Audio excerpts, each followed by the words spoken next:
এসো মাম্মা, আগে এসো।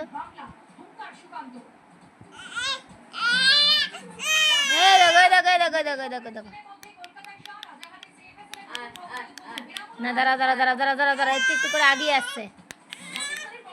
এ দেখো দেখো দেখো, হ্যাঁ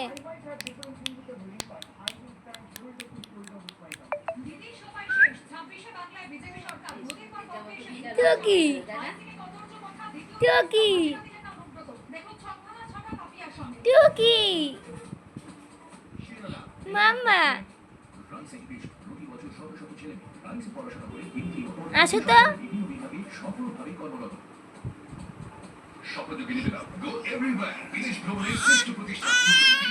এই এই এই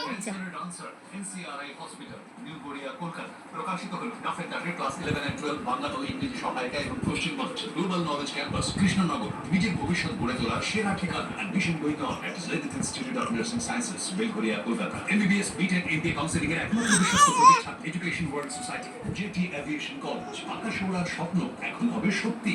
রিলায়েবল ডায়াগনস্টিক্স, বিশ্বাস আপনার, স্বল্প ব্যয়ে সুচিকিৎসা, চেতলা রাজনীতি।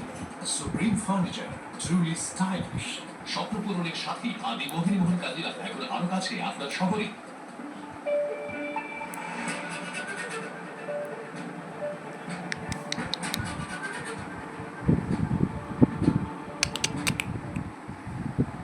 নরেন্দ্র মোদীর পর এবার অমিত শাহ দুদিন অর্থাৎ 48 ঘন্টার ব্যবধানে শহরে এসে ফের বাংলা দখলের হুঙ্কার ছাড়লেন মোদী মন্ত্রিসভার নাম্বার 2। আপনারা জানেন যে ঘোষিত কর্মসূচি ছিল আজকে প্রথমে সিএম প্রেসিডেন্ট নতুন ভবনের উদ্বোধন করলেন রাজেরহাটে এবং তারপর তিনি চলে আসেন নেতাজি ইন্ডোর স্টেডিয়ামে। নেতাজি ইন্ডোর স্টেডিয়ামে বিজেপির মন্ত্রী একেবারে স্তর থেকে শুরু করে রাজ্য স্তর পর্যন্ত নেতৃবৃন্দ উপস্থিত ছিলেন। স্বাভাবিকভাবে বিজেপি কর্মী সমর্থকদের মধ্যে উচ্ছ্বাস ছিল চোখে পড়া। আসো আগে আসো। এবং নরেন্দ্র মোদী ঠিক যেখানে শেষ করেছিলেন সেখান থেকে আজকে শুরু করেছেন কেন্দ্রীয় হাত দাও, স্বরাষ্ট্রমন্ত্রী অমিত শাহ। হাত দাও মাম্মা। যে ছবি আপনারা দেখতে পাচ্ছেন দুটো ছবি। হ্যাঁ তো আমার ছুঁয়ো না মাম্মাটা।